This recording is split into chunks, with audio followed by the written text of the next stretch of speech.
दोस्तों नमस्कार, स्वागत है आप सभी लोगों का आपके इस ऑनलाइन प्लेटफॉर्म ज्ञानोस्फीयर एडू पे। दोस्तों अपन सीनियर सेकेंडरी लेवल की जो अपनी 11th क्लास है उसमें काइनेटिक थ्योरी ऑफ गैसेस वाला चैप्टर अपन ने स्टार्ट कर रखा है और उसमें गैसों को एक्सप्लेन करने के लिए अपन ने 5 प्रकार के नियम पढ़े थे। बॉयल का नियम, चार्ल्स का नियम, गैलुसेक का नियम, अवोगाद्रो नियम और डाल्टन का आंशिक दाब का नियम। उसमें एक नियम अपना रह गया था, उसको मैं आज एक्सप्लेन कर रहा हूं। तो 6 नंबर का जो नियम है उसको अपन कहेंगे दोस्तों ग्राहम वैज्ञानिक का नाम है ग्राहम का विसरण नियम।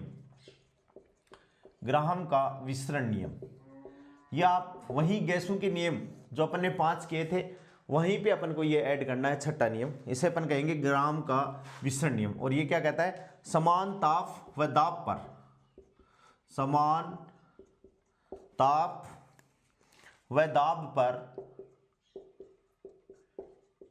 समान ताप व दाब पर दो गैसें एक दूसरे में विस्तृत की जाती हैं तो प्रत्येक गैस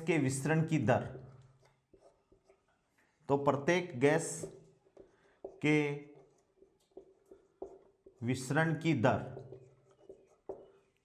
विसरण की दर उसके घनत्व के वर्गमूल के व्युत्क्रमानुपाती।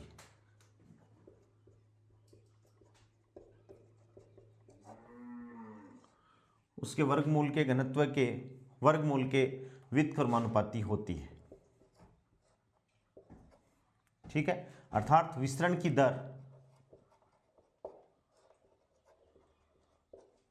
दर R व्युत्क्रमानुपाती किसके? घनत्व है 1/√ρ। रो क्या है दोस्तों? गैस का घनत्व है। गैस का घनत्व है। अब अपन जाते हैं विसरण की दर को, या इंप्लाइज दैट R ये विसरण की दर है, पोजीशन नहीं है। R अपन ने विसरण की दर से डिनोट किया है और ये किस क्या हो गया? R समानुपाती 1/ρ। ठीक है, अब अपन जानते हैं जो गैस का घनत्व होता है रो बराबर क्या होता है? m/v। क्या है? m/v, या अपन ये कह सकते हैं R व्युत्क्रमानुपाती 1/m। इंप्लाइज दैट यदि दो कंडीशन अपने पास में हो तो R1/R2 बराबर क्या हो जाएगा? m2/m1 अंडर द रूट, या ρ2/ρ1 अंडर द रूट बराबर अंडर द रूट m2/m1। ये क्या हो गया? ग्राहम का विसरण नियम है, आदर्श गैस के लिए ग्राहम का विसरण नियम। तो अपन ने 5 प्रकार के नियम वहां पढ़े थे। 6ठा नियम अपन को ये देखना है कि समान ताप और दाब पर दो गैसें यदि एक दूसरे में मिल रही हैं, विसरित की जाती हैं, एक दूसरे में मिलाई जाती हैं, तो प्रत्येक गैस के विसरण की दर है वो उसके वर्गमूल के व्युत्क्रमानुपाती होती है। उसके घनत्व के वर्गमूल के क्या होती है दोस्तों? व्युत्क्रमानुपाती होती है। अर्थात विसरण की दर R 1/ρ अंडर द रूट, और रो क्या है? गैस का घनत्व है। रो बराबर क्या होता है? m/v होता है, द्रव्यमान बटे आयतन होता है। तो जैसे ही इसको द्रव्यमान इसके नीचे करोगे तो R व्युत्क्रमानुपात क्या हो गया? 1/√m। और दो गैसों के लिए ये फॉर्मूला अपने लिए क्या हो जाएगा? इंपॉर्टेंट। इसे अपन क्या कहते हैं? ग्राहम का विसरण नियम कहते हैं इसको अपन क्या कहते हैं दोस्तों? ग्राहम का विसरण नियम इसको कहा जाता है। इसको अपन ध्यान में रखेंगे। ठीक है, अब नेक्स्ट देखिए, अपन जो बात कर रहे हैं ये अपना वहां ये नियम बताना चाहिए था लेकिन वहां अपन भूल गए थे, इसलिए अपन को ये नियम करना है, इंपॉर्टेंट। ये भी क्या है? Laws of gases. ठीक है, नेक्स्ट अपन बात करते हैं दोस्तों आदर्श गैस की। तो अपन ने बात कर ली थी कि आदर्श गैस क्या है, आदर्श गैस में कौन कौन सी इंपॉर्टेंट बातें हैं, कौन कौन से समीकरण का वो पालन करती है आदर्श गैस। अब अपन थोड़ी सी चर्चा करते हैं वास्तविक गैस के बारे में, क्योंकि जितनी भी गैसें हैं आदर्श गैस तो अपन ने एक कल्पना की है, बाकी जितनी भी अपने पास में गैसें हैं वो सारी की सारी कैसी गैसें हैं, वास्तविक गैसें हैं। तो वास्तविक गैसें आदर्श गैस में कब कन्वर्ट होती हैं, इसका भी अपन को ध्यान में रखना है। तो अपना नेक्स्ट हेडिंग है वास्तविक गैसें। क्या है? वास्तविक गैसें। ठीक है, इसमें देखिए वास्तविक गैसें जो सामान्य प्रकृति में जितनी भी गैसें पाई जाती हैं, सामान्य नेचुरल जो जितनी भी गैसें हैं वो सारी की कैसी कैसी हैं, वास्तविक गैसें हैं। तो अपन क्या लिख सकते हैं, सामान्य प्रकृति में पाए जाने, सामान्य प्रकृति में पाई जाने वाली गैसें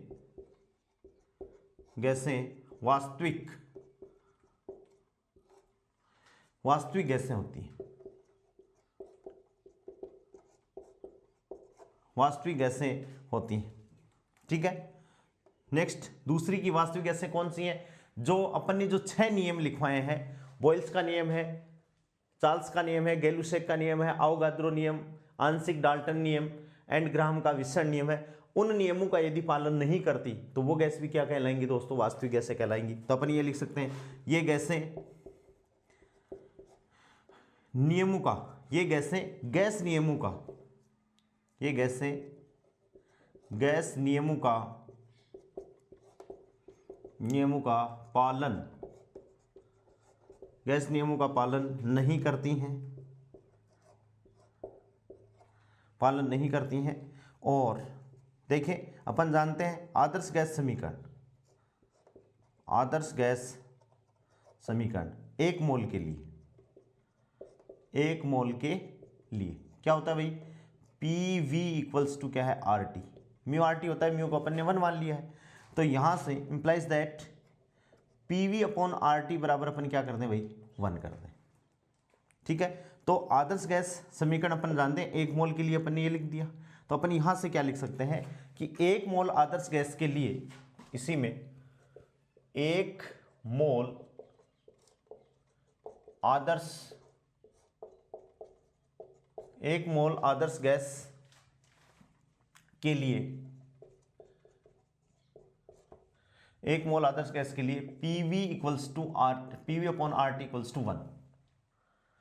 विभिन्न वास्तविक गैसों की, विभिन्न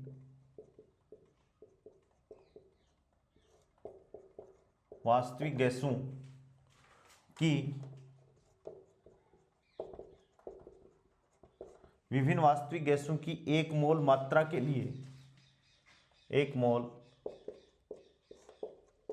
मात्रा के लिए प्रयोगों से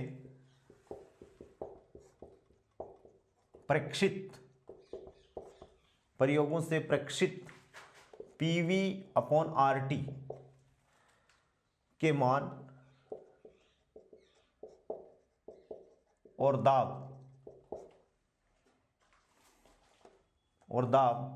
P के मध्य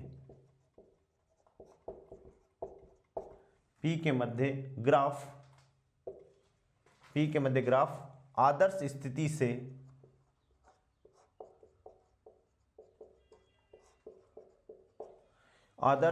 से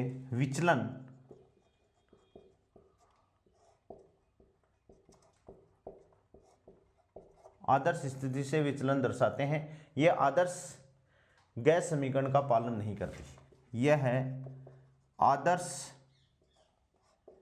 गैस समीकरण का पालन नहीं करती हैं।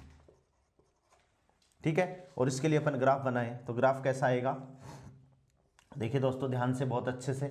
इसमें देखिए ये P है, दाब ATM में, एटमॉस्फेरिक प्रेशर है, और यहाँ PV इक्वल्स टू RT ये अपन ने लिया है। तो आदर्श गैस का समीकरण तो क्या है, PV इक्वल्स टू RT है, implies that PV upon RT क्या हो जाएगा, 1 हो जाएगा। तो आदर्श गैस के लिए अपन बात करें तो ये कितना आएगा, 1 आएगा। तो ये तो आदर्श गैस की स्थिति को बता रहा है 1, तो कि भाई जो समीकरण आदर्श गैस है वो केवल और केवल PV, RT और P में यदि अपन ग्राफ खींचेंगे तो वो इस ग्राफ में आएंगी। ठीक है, इस ग्राफ में आ गई है। लेकिन अब अपन वास्तविक गैस की बात कर रहे हैं कि भाई वास्तविक गैस है तो इससे क्या डिनोट करेंगे, विचलन डिनोट करेंगे। तो यहाँ से अपन देखें कि कैसे कैसे आएंगे। अब अपन हाइड्रोजन गैस की बात करें तो ये क्या है, ये H2 के लिए, ये ग्राफ किसके लिए आ जाएगा, हाइड्रोजन के लिए, H2 के लिए आ गया। फिर अपन CO2 के लिए बात करें तो CO2 से ऐसे ही विचलन दर्शाएगा ये किसके लिए, CO2 के लिए, किसके लिए भाई, CO2 कार्बन डाइऑक्साइड के लिए है। ऐसे ही और डिनोट करें तो ऐसे, ये किसके लिए हो सकता है, CH4 के लिए, मीथेन के लिए या मैथेन, ठीक है। और अपन बात करें तो ये किसके लिए हो सकता है, N2 के लिए, ऐसे, ये किसके लिए, नाइट्रोजन के लिए, और ये किसके लिए, हाइड्रोजन के लिए। और ये जो स्थिति है वो किसकी स्थिति है, आदर्श गैस की स्थिति है। किसकी स्थिति है दोस्तों, आदर्श गैस की स्थिति है। ये 0, यहाँ से ये 200, ये फिर 400, फिर ये 600, फिर ये 800 और फिर ये 1000, ठीक है। और यहाँ से 0, फिर ये 1, ये 0.5, ठीक है, 0.5 के बाद में 1.5, 1.5 के बाद में 2.0, ठीक है। तो ये क्या है, PV/RT, और ये किस में, P में ये ग्राफ है। तो ये सारी गैसें यदि आदर्श गैसें होती तो विचलन क्या होता है, इसी लाइन पे विचलन आ जाता। लेकिन ये आदर्श गैसें नहीं है, ये वास्तविक गैसें हैं, तो ये इस हिसाब से ये विचलन डिनोट करती है, ठीक है। तो ये गैसें गैस नियमों का पालन नहीं करती हैं। आदर्श गैस समीकरण अपन जानते हैं, RT बराबर 1 आ गया। 1 मोल आदर्श गैस के लिए PV/RT बराबर 1। विभिन्न वास्तविक गैसों की 1 मोल मात्रा के लिए प्रयोगों से प्रेक्षित PV/RT प्रैक्टिकली आ रहा है, PV/RT के मान और दाब P के मध्य, यानी किसके मध्य, PV/RT और P के मध्य अपन ने ग्राफ खींचा तो आदर्श स्थिति का जो ग्राफ है उससे इन्होंने क्या डिनोट किया, विचलन दर्शाते हैं। विचलन ये दर्शाते हैं तो अपन ये कहते हैं कि भाई ये गैसें आदर्श गैस नहीं है, यानी ये किसका पालन नहीं करती, ये आदर्श गैस समीकरण का पालन नहीं करती है। ये ग्राफ समझ में आ गई है। ग्राफ सारे क्या है कि सारे के सारे ग्राफ इस स्थिति में आ जाए तो वो गैस कौन सी है, आदर्श गैस है, अदरवाइज ये क्या है, आदर्श गैस नहीं है। अब देखिए अपन नेक्स्ट बात क्या है, हाँ नेक्स्ट पॉइंट,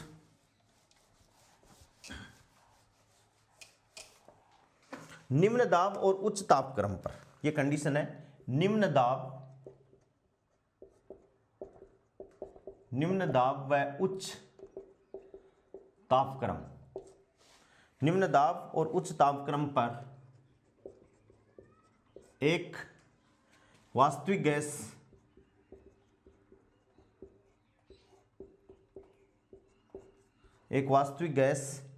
आदर्श गैस, एक वास्तविक गैस आदर्श गैस के समान व्यवहार करती है।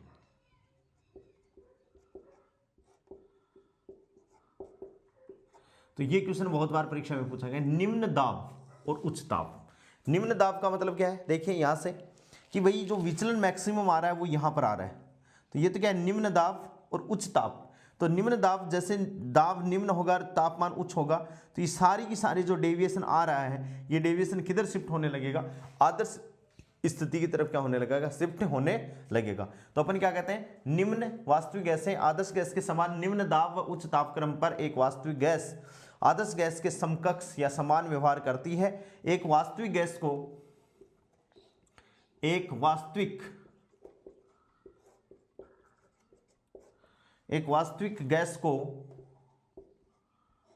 को आसानी से द्रवित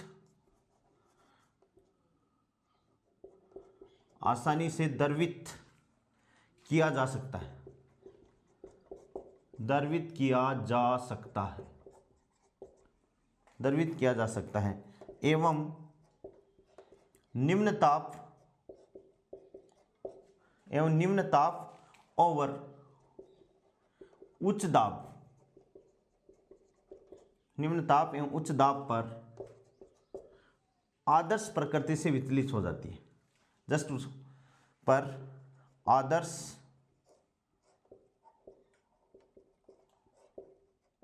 आदर्श प्रकृति से विचलित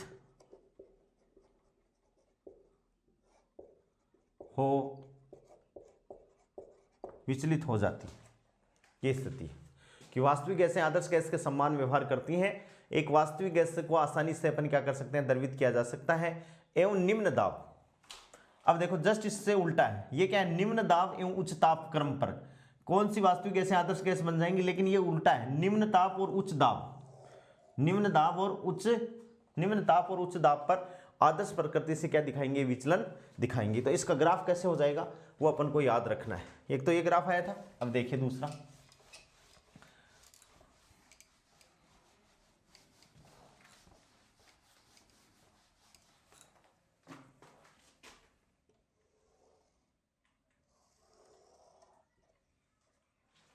P ATM, ठीक है, 0, 300, 600, 900, 1200, ठीक है, और 0.5, 1.0, और ये स्थिति कौन सी है, आदर्श स्थिति, आदर्श गैस की स्थिति है, ये आदर्श गैस है। क्या होगी, आदर्श गैस होगी। और यहां से अपन देखें तो ये 1.5, 2.0 और ये PV/RT के मध्य ग्राफ, PV/RT और ये ग्राफ हो गया। तो यहां से अपन इसकी स्थिति देखें तो कैसा, इसका जो तापमान है वो कितना है, 1000 केल्विन, ठीक है। फिर इसका अपन बात करें, ये क्या है भाई, 500 केल्विन, ठीक है, या इसको अपन मान लें 200 केल्विन, ठीक है। और नेक्स्ट थोड़ा सा, ये है 200 केल्विन, ये 500 केल्विन और ये कितना है, 1000 केल्विन। तो ध्यान से देखिए कि ये जो ग्राफ है कि जैसे जैसे टेम्परेचर इंक्रीज हो रहा है, देखिए ये 200 है, ये 500 है, ये 1000 है। यदि मान लो टेम्परेचर 2000 हो तो हो सकता है कि 2000 हो तो यहां मतलब गैस आ जाए।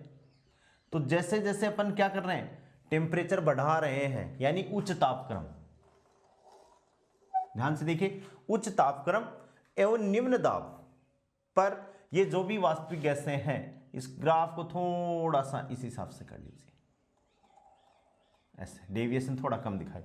तो उच्च तापक्रम और निम्न दाब पर वास्तविक गैसें हैं वो किसकी भांति व्यवहार करती हैं, आदर्श गैस की भांति व्यवहार करती हैं। इस बात को आपको ध्यान में रखना है कि जैसे जैसे तापमान, ये देखो 200 है, 200 से कम होगा तो यहां से आ जाएगी, यहां से विचलन डिनोट करेगी, ठीक है। तो ये हो सकता है 100 केल्विन ही हो, तो 100 केल्विन, फिर टेम्परेचर बढ़ा, फिर देखो 1000 हो गया।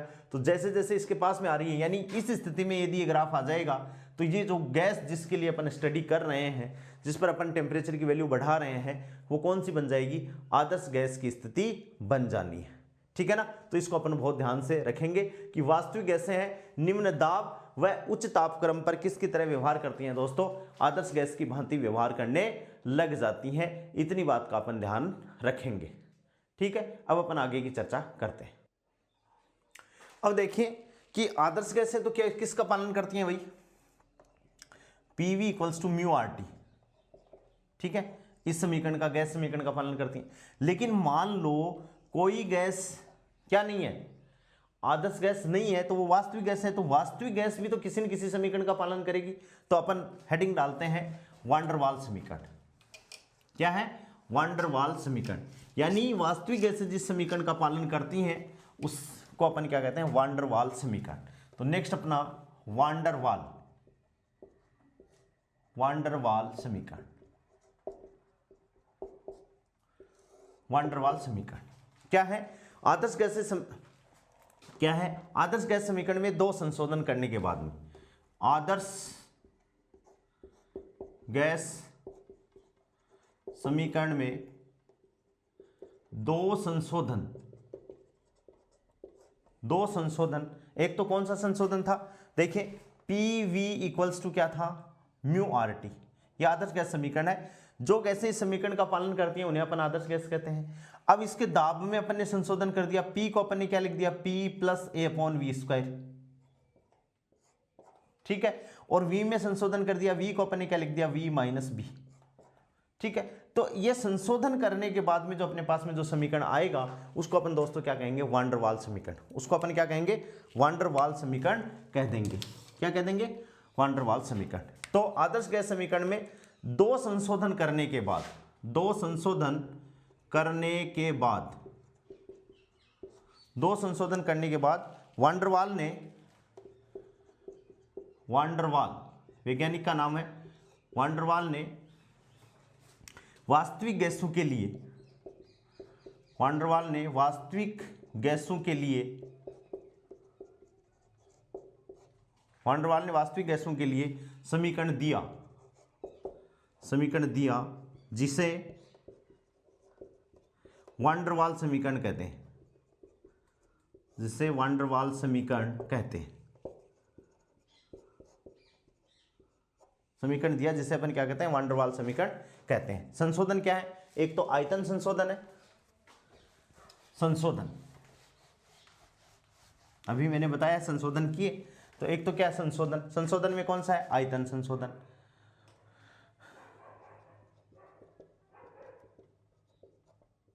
ठीक है, संशोधन निम्न है। पहला 1 नंबर आयतन संशोधन,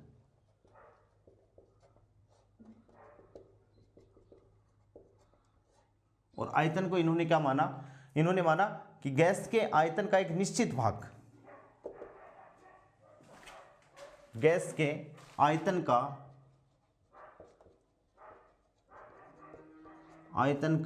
एक निश्चित भाग गैस के अणु द्वारा घेर लिया जाता है, गैस के अणु द्वारा घेर लिया जाता है,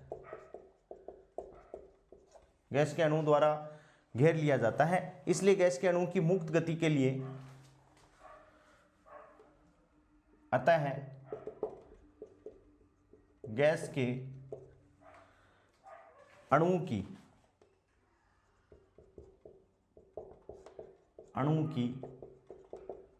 गति के लिए उपलब्ध आयतन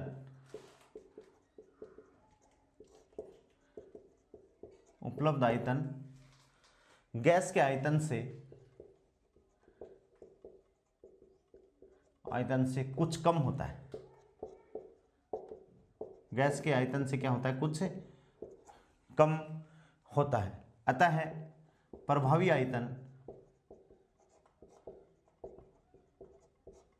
आयतन V माइनस बी होगा। क्या होगा, V माइनस बी होगा, जहां B क्या है, नियतांक, जहां दोस्तों B क्या है, नियतांक।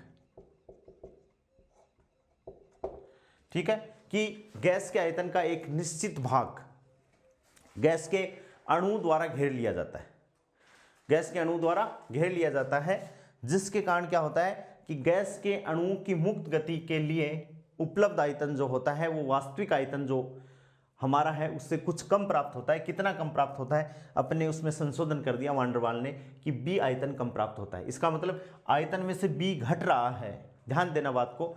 तो समान विमाओं की भौतिक राशियों को अपन घटा सकते हैं, जोड़ सकते हैं। इसका मतलब B का जो यूनिट होगा वो आयतन की ही यूनिट। तो एक तो आयतन में उन्होंने परिवर्तन किया, और दूसरा संशोधन उन्होंने किस में किया, दाब संशोधन। किस में किया दोस्तों, दाब में संशोधन किया। और उन्होंने क्या किया, अंतराण्विक बल के कारण, अंतराण्विक बल के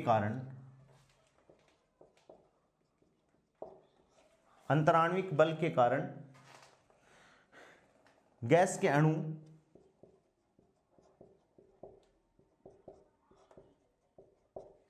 अणु पात्र की दीवारों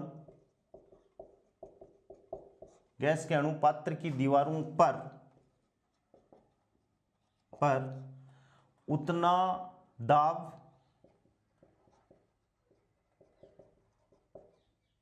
दाब आरोपित नहीं कर पाते, उतना दाब आरोपित नहीं कर पाते जितना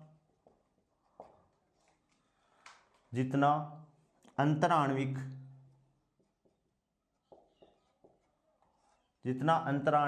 बलों की अनुपस्थिति में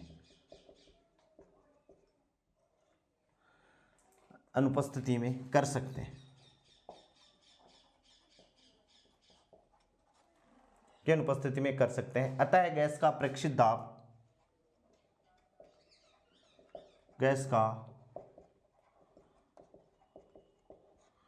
दाब P अंतराण्विक बलों की अनुपस्थिति में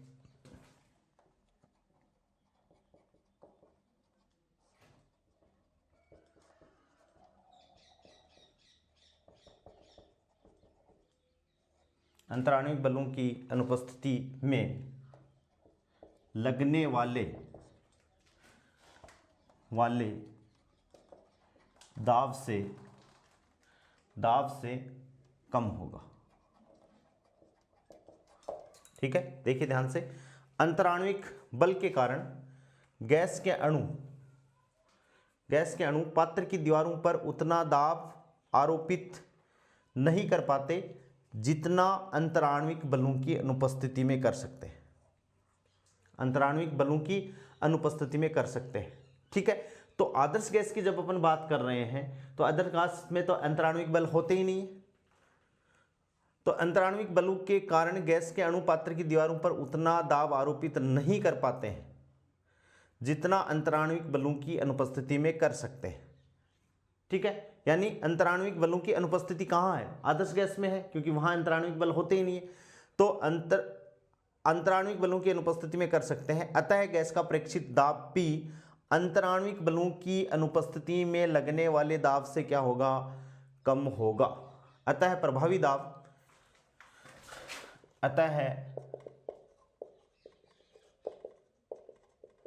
दाब कितना हो जाएगा? P प्लस A/V² होगा। ठीक है, जहां A क्या है? नियतांक। दोस्तों क्या है? नियतांक। ठीक है, तो यहां तो देखिए आयतन में संशोधन तो V माइनस बी कुछ कम होगा, अतः प्रभावी आयतन और अंतराण्विक बलों के अनुपस्थिति में लगने वाले दाब से कम होगा। तो ये क्या हो गया? P A जुड़ गया। तो इसको अपन देखें तो P तो ये हो गया और आयतन क्या हो गया दोस्तों? ये हो गया। इसको अपन एक मोल लिखें तो वान डर वाल गैस समीकरण, अतः है वान डर वाल गैस समीकरण क्या हो गया भाई? P की जगह रखो तो P प्लस A/V², V की जगह V माइनस बी और इक्वल्स टू क्या हो गया? RT। एक मोल के लिए, ये किसके लिए है? एक मोल के लिए। किसके लिए? एक मोल के लिए लिख दिया अपन ने। और म्यू मोल के लिए लिखे, ये गैस किसके लिए हो गई? एक मोल के लिए। ठीक है, और म्यू मोल के लिए अपन को लिखना है, तो म्यू मोल के लिए क्या हो जाएगी? P plus A mu square. आ सकता है क्वेश्चन ये, P plus A mu square V minus mu B equals to mu RT। ये म्यू मोल के लिए क्या है दोस्तों? वास्तविक गैस का समीकरण है, यानी वान डर वाल गैस समीकरण अपन बोल सकते हैं। किसके लिए? म्यू मोल के लिए। एक मोल है तो यहां म्यू बराबर एक कर देंगे, इसमें देखो एक कर देंगे तो ऊपर वाली इक्वेशन आ जाएगी। तो ये क्या है? म्यू मोल के लिए या एक मोल के लिए वान डर वाल गैस समीकरण है, या एक मोल के लिए वास्तविक गैस समीकरण अपन बोल सकते हैं। सीधी सीधी बात क्या है कि PV इक्वल्स टू जो म्यू RT है, अभी जस्ट देखिए P प्लस A/V², इसमें P दाब है, V आयतन है, ये V आयतन है, म्यू मोल है, R क्या है? गैस नियतांक है, और T क्या है दोस्तों? ताप है। और A तथा B क्या है? A तथा B नियतांक है, जिन्हें वान डर वाल नियतांक कहते हैं। नियतांक जिन्हें वान डर वाल, जिन्हें कौन सी नियतांक बोलते हैं? वान डर वाल नियतांक बोला जाता है, या कहा जाता है, या जाना जाता है। ए तथा बी को वान डेर वाल नियतांक कहते हैं। ठीक है, सीधी सी बात एक हो गई कि भाई आदर्श गैस की जो टर्म एंड कंडीशन है और वास्तविक गैस की जो टर्म और कंडीशन है वो दोनों अलग अलग हैं, और दोनों अलग अलग हैं तो जो अपना आदर्श गैस समीकरण है कौन सा, PV equals to mu R T, ये समीकरण है। दाब में संशोधन क्या हो गया, P plus a upon V square, और आयतन में क्या हो गया V माइनस बी, और इक्वल्स टू क्या हो जाएगा म्यू आर टी। ठीक है, एक मोल के लिए, और म्यू मोल के लिए यहाँ म्यू स्क्वायर से गुणा, यहाँ म्यू से गुणा, और यहाँ क्या हो गया, इससे गुणा हो जाएगा। तो ये क्या हो गया, वास्तविक गैस का समीकरण अपने पास में आ गया। ठीक है, तो इसको अपन याद रखेंगे। यहाँ इतनी इंपॉर्टेंट बात नहीं है, यहाँ केवल इंपॉर्टेंट बात यही है कि भाई वान डेर वाल गैस समीकरण का या वास्तविक गैस समीकरण का समीकरण ये होता है। ठीक है, अब देखिए नेक्स्ट अपन बात करते हैं गैस के अणुओं का वर्ग माध्य मूल वेग, या गैस के अणुओं का वेग। अपन वेलोसिटी पढ़ते हैं कि कौन कौन से वेलोसिटी गैस के अणुओं की हो सकती है। गैस के अणुओं की विभिन्न चाल,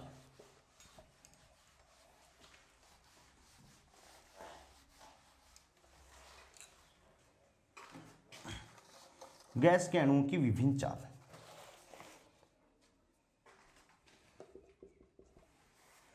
गैस अणुओं की विभिन्न चाल।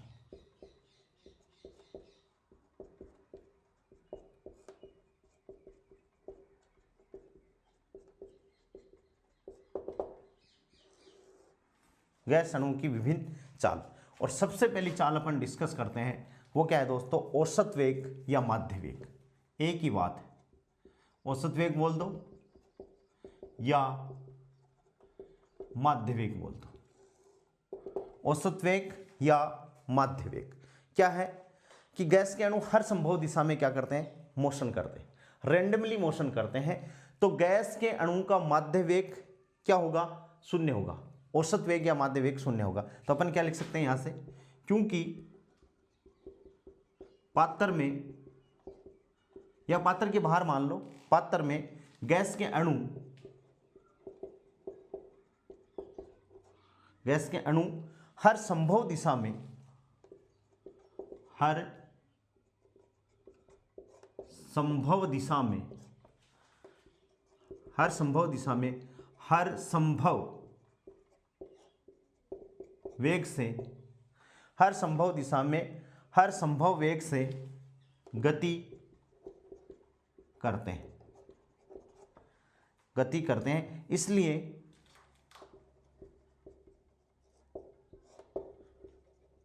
गैस के पात्र में, गैस के पात्र में अणुओं का औसत वेग, अणुओं का औसत वेग, औसत वेग शून्य होता है। ठीक है, औसत वेग को अपन देखो कैसे रिप्रेजेंट करते हैं, औसत वेग शून्य होता है। औसत वेग की बात कर रहे हैं अपन। अब देखिए मैं कि ये गैस के अणु है किसी पात्र में, ध्यान से देखिए बात को। ठीक है, रेंडमली ओरिएंटेशन है कि मान लो गैस का ये पार्टिकल इधर मूव किया, ठीक है, ये इसकी वेलोसिटी ने मान ली vx, ये पार्टिकल वापस क्या आ गया, नीचे की तरफ आ गया, इसकी वेलोसिटी अपन ने मान ली vy। ठीक है, फिर ये पार्टिकल इधर आ गया तो ये क्या हो गया, vx हो गया। तो जितना vx ये इधर चला उतना ही vx ये इधर चल गया। भाई रेंडमली ओरिएंटेड है ना गैस के पार्टिकल है। फिर ये ऊपर मान लो टकरा के ऊपर चला गया तो जितना ये vy नीचे आया उतना ही vy ऊपर चला गया। ऐसे जैसे ये इधर आया, इधर आके वापस इधर आ गया, तो मतलब जिगजैग क्या करेगा, मोशन करेगा। और जिगजैग मोशन करेगा तो इधर गया, इधर गया, वापस क्या हो गया। यानी यदि विस्थापन का मान शून्य हो जाएगा दोस्तों तो क्या है, वेग क्या हो जाएगा, शून्य हो जाएगा। तो औसत वेग क्या है कि भाई ये इतना धनात्मक इतना ऋणात्मक, तो चाल तो शून्य नहीं हुई लेकिन वेग क्या हो गया दोस्तों, शून्य हो गया। अपन औसत वेग की या माध्य वेग की बात अपन कर रहे हैं। तो औसत वेग को अपन डिनोट कैसे करें, v के ऊपर ये निशान लगा दें, v वेक्टर है तो v के ऊपर औसत, या v वेक्टर फिर औसत बार का निशान लगा दें, और ये क्या हो गया, सारे वेग का योग v3 एंड सो ऑन। यदि गैस के पात्र में n पार्टिकल हैं तो vn, और बटे पात्र में पार्टिकलों की संख्या n है तो ये क्या हो गया, औसत वेग। या इसको अपन ऐसे लिख सकते हैं, VAVG एवरेज, क्योंकि ऊपर वेक्टर का निशान लगाया तो ये वेग है, तो औसत वेग का मान क्या होगा, रेंडमली ओरिएंटेशन के कारण, जिगजैग आकृति के कारण जितना धनात्मक, मान लो इतना ये इधर Vx गया, इधर ये Vx आ गया तो शून्य, इधर ये Vy गया, ऊपर Vy चला गया तो शून्य, Vz गया तो शून्य हो गया, तो यहां पर इसकी वेलोसिटी कितनी होगी, बराबर 0 होगा। यानी गैस के अणु का औसत वेग कितना होता है, शून्य होगा। इंपॉर्टेंट, वेरी इंपॉर्टेंट बात है, ठीक है। तो औसत वेग तो शून्य हो गया, तो अब अपन क्या करें भाई, तो अपन क्या करें, तो देखिए अपन तो दूसरे प्रकार का जो वेग आता है इसी में, वो क्या होगा, बी, गैस के अणुओं का वर्ग माध्य मूल वेग या वर्ग माध्य मूल चाल, अपन बोल सकते हैं अणु की वर्ग माध्य मूल चाल, अणु की वर्ग माध्य मूल चाल क्या जाएगी दोस्तों, अणु की वर्ग माध्य मूल चाल, अणु की वर्ग माध्य मूल चाल या मूल वेग अपन बोल सकते हैं, अणु की वर्ग माध्य मूल चाल या वर्ग माध्य मूल वेग, VRMS, ठीक है। क्या है भाई, वर्ग माध्य मूल वेग, अणु की वर्ग माध्य मूल वेग अपन कर लेते हैं जिससे आप लोग कंफ्यूज, वर्ग माध्य मूल वेग, वर्ग माध्य मूल वेग, ठीक है। ये क्या हुआ, किसी गैस के अणु के, किसी गैस के अणु के वेगों के वर्गों, देखो इसको अपन क्या कहते हैं, VRMS, इसका नाम क्या है, रूट मीन स्क्वायर। तो पहले अपन स्क्वायर करेंगे, फिर मीन लेंगे, फिर क्या करेंगे, उसका रूट करेंगे, या वर्ग, पहले वर्ग करेंगे, फिर माध्य, और फिर क्या लेंगे, उसका मूल लेंगे। तो किसी गैस के अणु के वेगों के वर्गों के माध्य के वर्गमूल को अपन क्या कहते हैं, वर्ग माध्य मूल वेग कहते हैं, ठीक है। और ये क्या हो गया, यदि गैस के n अणु के वेग V1, V2, V3 and so on Vn है, तो वर्ग माध्य मूल वेग, कैसे वर्ग माध्य मूल वेग, सबसे पहले इन वेगों का क्या करना, अपन को स्क्वायर करना है, तो V1 square plus V2 square plus V3 square and so on plus Vn square, ठीक है। ये स्क्वायर कर लिया, वेगों के वर्गों के माध्य, अब ये वेग का वर्ग हो गया, इनका माध्य क्या होगा भाई, n पार्टिकल है तो n हो गया, इनका वर्गमूल, इन दोनों का वर्गमूल ले लिया, और ये क्या हो गया, VRMS, क्या हो गया दोस्तों, VRMS, ठीक है। तो ये फॉर्मूला अपन को याद रखना है, ठीक है। और इसे अपन क्या कहते हैं, वर्ग माध्य मूल चाल, अणु की वर्ग माध्य मूल चाल। देखिए हाँ, ये फॉर्मूला अपन को याद करना है। यदि मान लो अलग अलग पार्टिकलों की वेलोसिटी आए, तब अपन को इसी से अपन को कैलकुलेशन करनी है, और रेंडमली कितना होता है, तो मूल चाल देखिए। नेक्स्ट बात का अपन करते हैं वर्ग माध्य, अणु की वर्ग माध्य मूल चाल, C, इसे ही कहते हैं, इसे ही अपन वर्ग माध्य मूल वेग या वर्ग माध्य मूल चाल अपन बोलते हैं, ठीक है ना। परिमाण रूप में है, तो परिमाण रूप में वेग का परिमाण लेते हैं, वो तो चाल में बदलता है, तो वर्ग माध्य मूल चाल, अणु की वर्ग माध्य मूल चाल। दोस्तों जब अपन BSc कि थर्मोडायनेमिक्स पढ़ेंगे वहां भी अपने पास में है, तो अपन पहले से इनको याद कर लें।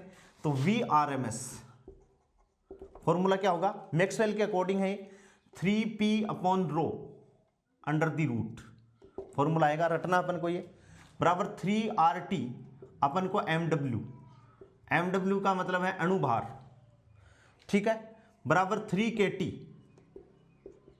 अपॉन छोटा m, ध्यान रखना बात को, 3kT, के जहां पर आता है वहां पर छोटा m आता है, और इक्वल्स टू ये वैल्यू होती है 1.73 kT/m। भाई √3 की अपन वैल्यू लिखेंगे तो 1.732, ठीक है। तो VRMS का अपने पास में फॉर्मूला है जो आपको रटना है, याद करना है, लर्न करना है, ठीक है। अब अणु की माध्य चाल, ये तो क्या है, अणु की वर्ग माध्य मूल चाल, या इसको अपन नंबर 1 दे सकते हैं। सेकंड नंबर देखिए, अणु की माध्य चाल, अणु की माध्य चाल, अणु की माध्य चाल। आप जैसे ये सोचते हो कि भाई मैं इनको अलग रखूंगा, ये वेग है वो चाल है, तो आप इनको अलग रख लीजिए, कोई प्रॉब्लम नहीं है, ठीक है। और चाल को आप अलग रख लीजिए, अणु की वर्ग माध्य मूल चाल आ गई, ठीक है, VRMS आ गया। अब क्या है, अणु की माध्य चाल, मैक्सवेल, हाँ मैक्सवेल वेग वितरण नियम से, वेग वितरण नियम से ये जो अपन चाल निकाल रहे हैं, ये मैक्सवेल बोल्ट्जमैन डिस्ट्रीब्यूशन लॉ से ही है, ठीक है, या मैक्सवेल डिस्ट्रीब्यूशन लॉ से ही है। तो इसको अपन क्या कहेंगे नियम से, वीएम बोल सकते हैं, मीन वेलोसिटी, या अपन इसको क्या बोल सकते हैं, v का परिमाण, ये तो परिमाण, और का एवरेज, तो वेलोसिटी और वो बराबर हो गई, ठीक है। तो इसको अपन क्या कह सकते हैं, इंप्लाइज दैट v आ गया, और इसको अपन v मीन बराबर कितना आ जाएगा, v1 का मोड प्लस v2 का mode and Son plus vn का मोड, n कैपिटल है क्योंकि n पात्र में कितने पार्टिकल हैं, ये, और बटा क्या हो जाएगा n, बराबर ये फॉर्मूला निकल के आएगा 8p, p का मतलब दाब है, बटे पाई रो, बराबर 8RT upon pi mw, atomic mass, pi mw, बराबर 8kT upon pi m, k के साथ में छोटा है, ठीक है, और बराबर कितना आ जाएगा 1.59 kT/m। ये आपको रटना है। ये क्वेश्चन यदि आता है तो आप इस क्वेश्चन को 11वीं क्लास से भी मान सकते हो, और इस क्वेश्चन को आप BSc से भी मान सकते हो, ठीक है। फिलहाल अपन को 11वीं के लेवल में इतना ही याद रखना है कि ये जो नियम, जो वेलोसिटीज आ रही हैं, चाहे RMS स्पीड आ जाए, चाहे मीन स्पीड आ जाए, चाहे मोस्ट प्रोबेबल, नेक्स्ट जो तीसरी है मोस्ट प्रोबेबल स्पीड आ जाए, इनको अपन मैक्सवेल बोल्ट्जमैन डिस्ट्रीब्यूशन लॉ या मैक्सवेल डिस्ट्रीब्यूशन लॉ से अपन ने इनको निकाला है, ठीक है। वहां अपन बहुत डिटेल से इनको निकालेंगे, लेकिन यहां अपन को फिलहाल ये रटनी है, ठीक है। तीसरी यानी most of the particle move with most probable speed, most probable speed, उसको अपन कहते हैं अणु की सार्वत्रिक प्रायिकता चाल। अणु की तीसरी जो चाल है,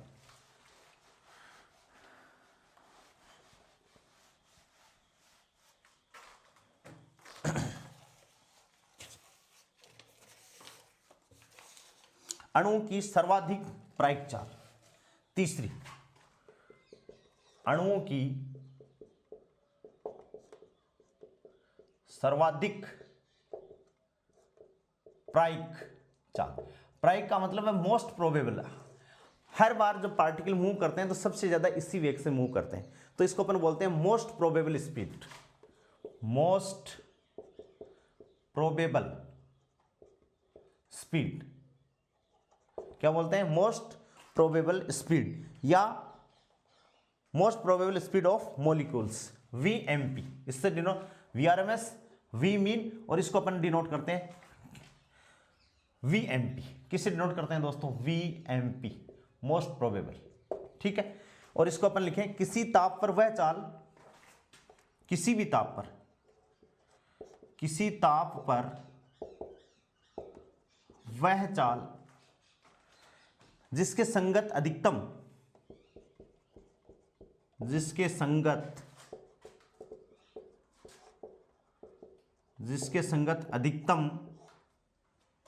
संख्या में अणु गतिशील होते हैं, अधिकतम संख्या में अणु गतिशील होते हैं,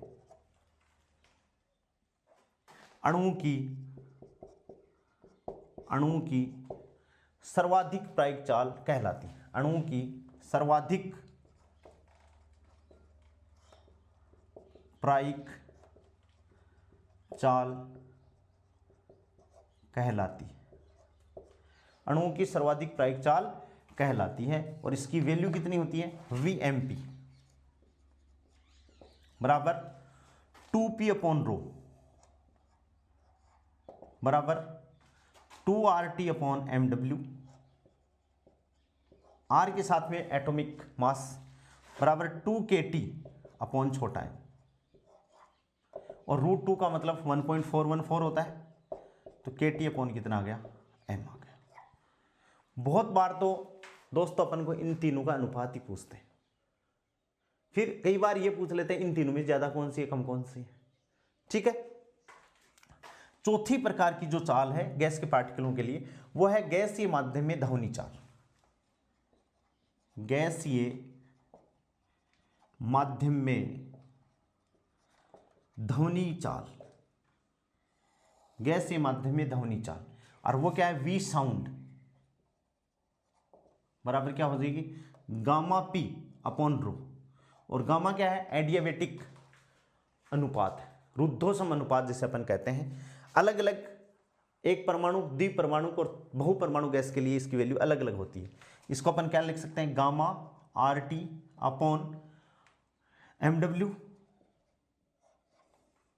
ठीक है, और बराबर γkT/ छोटा है, γkT/ छोटा है। ठीक है, ये भी इंपॉर्टेंट है, ये भी अपन को ध्यान में रखना है। V साउंड यानी गैसीय माध्यम में ध्वनि की चाल γp/ρ, γRT/mW, γkT/m। ठीक है, तो जहां R आ रहा है, ध्यान देखिए फॉर्मूला भूल भी जाओ तो जहां कैपिटल R है वहां एटॉमिक मास है, और जहां K है वहां छोटा है। ठीक है, तो अब देखिए किसी भी ताप पर सबसे ज्यादा आपको क्या लग रही है, यहां से इंपॉर्टेंट क्वेश्चन स्टार्ट होते हैं। किसी भी ताप पर कि ताप को कोई भी वैल्यू हो और ताप को अपन सबके लिए क्या कर दें, सेम कर दें। तो देखिए 1.73 सबसे ज्यादा है भाई, अंडर में तो सब बराबर है, 1.59, फिर ये कितनी है 1.41, तो सबसे ज्यादा ये, उससे कम ये, और सबसे कम कौन सी होगी 1.41 होगी। तो अपन क्या लिखेंगे, किसी भी ताप पर VRMS ग्रेटर देन किससे, VRMS इज ग्रेटर देन बराबर किससे, V मीन और ग्रेटर देन VMP। ये क्वेश्चन बहुत बार परीक्षा में पूछा जाता है। ठीक है, अब इसको याद करना है तो राम से याद कर लो। कैसे, राम, RAM, R का मतलब है RMS स्पीड, A का मतलब क्या है, एवरेज माध्य, और M का मतलब है मोस्ट प्रोबेबल। इसमें ये ध्यान रखोगे, राम से यदि इसको याद करते हो RM, तो राम, R का मतलब है RMS यानी वर्ग माध्य मूल चाल, A का मतलब क्या है, एवरेज यानी माध्य, और M का मतलब क्या है दोस्तों, मोस्ट प्रोबेबल यानी अधिकतम प्रसंभाव्य चाल बोल सकते हैं इसको, या अधिकतम संभाव्य चाल अपन इसको बोल सकते हैं। ठीक है, तो ये क्या हो गया VMP, और सबसे लास्ट में V साउंड, ये साउंड वाली और ले लो, ये क्या हो जाएगी V साउंड। ठीक है, V साउंड सबसे ज्यादा RMS है, उससे कम कौन सी है, मीन है, फिर कौन सी है, मोस्ट प्रोबेबल है, और सबसे वाली कौन सी है, V साउंड है। और इसके आगे ये लिख लेना ऑलवेज, हमेशा, ALWAYS, हमेशा, ऑलवेज। नेक्स्ट अपनी बात क्या है भाई, कि इनका किसी भी ताप पर, किसी ताप T पर गैस के लिए, किसी ताप टी पर गैस के लिए, किसी ताप टी पर गैस के लिए Vrms अपॉन V साउंड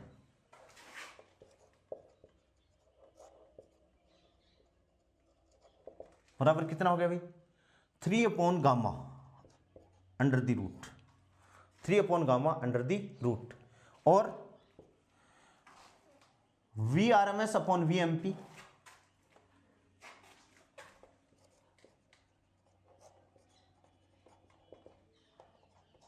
कितना हो जाएगा √3/2, √3/2। ऐसे अपन को इनको याद रखना है, या राम से भी आप इसको याद रख सकते हो। Vrms में किसका Vmp का भाग दोगे, ये रही Vmp, ये रही, तो क्या होगा वहां 3 है और यहां 2 है, ठीक है, तो 3 ऊपर रह जाएगा, 2 नीचे रह जाएगा, तो √3/2 आ जाएगा। नेक्स्ट पॉइंट,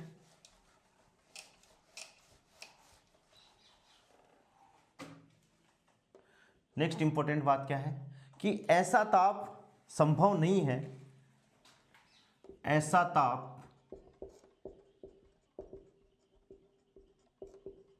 संभव नहीं है जिस पर, ऐसा ताप संभव नहीं है जिस पर उपरोक्त क्रम परिवर्तित हो जाए, जिस पर उपरोक्त क्रम परिवर्तित हो जाए, किसका, इन स्पीड्स का, यानी Vrms not equals to V mean, not equals to Vmp और not equals to V sound always. इसको भी अपन को हमेशा ऑलवेज ही रखना है कि ये भी इस हिसाब से परिवर्तित नहीं होगा। Vrms not equals to V mean, not equals to Vmp और not equals to V sound, ठीक है। अब देखें मैक्सवेल का वेग वितरण नियम,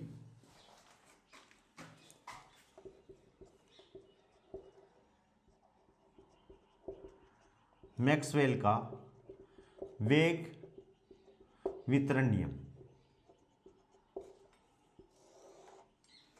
क्या कहता है मैक्सवेल कि ग्राफ है एक सिंपल सा, किस किस में, अणुओं की चाल और अणुओं की संख्या। ये क्या है, अणुओं की संख्या। यहां बनाता हूं थोड़ा सा,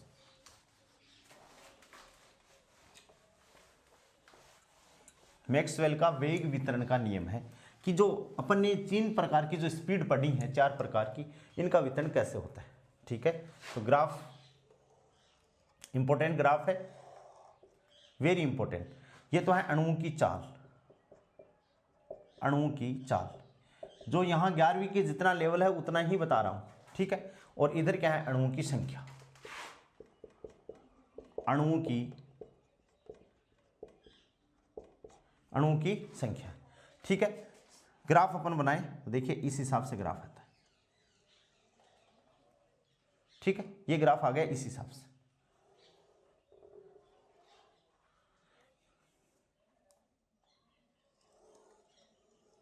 इस हिसाब से। ये जो स्पीड है, क्योंकि देखिए इसमें मैक्सिमम जो स्पीड है इसको अपन क्या कहते हैं, Vmp, मोस्ट प्रोबेबल, यानी मैक्सिमम। यहां देखिए अणुओं की संख्या क्या है, अधिकतम।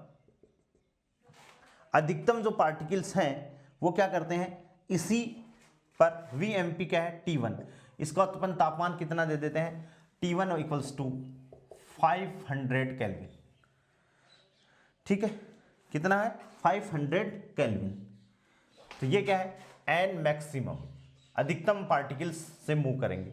उसके बाद में जैसे जैसे अपन क्या कर रहे हैं, तापमान को अपन बढ़ा रहे हैं, तो तापमान को बढ़ा रहे हैं तो ये जो इसका जो अपर लेवल है, जो इसकी पीक है, वो क्या हो जाएगी, फ्लैट हो जाएगी, फ्लैट होने लगेगी। कैसे, इस हिसाब से,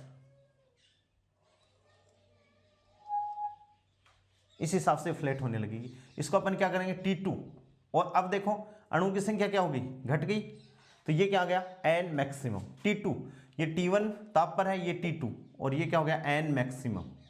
T2 ताप पर ये अधिकतम है और अपन ने तापमान कितना 1000 केल्विन कर दिया।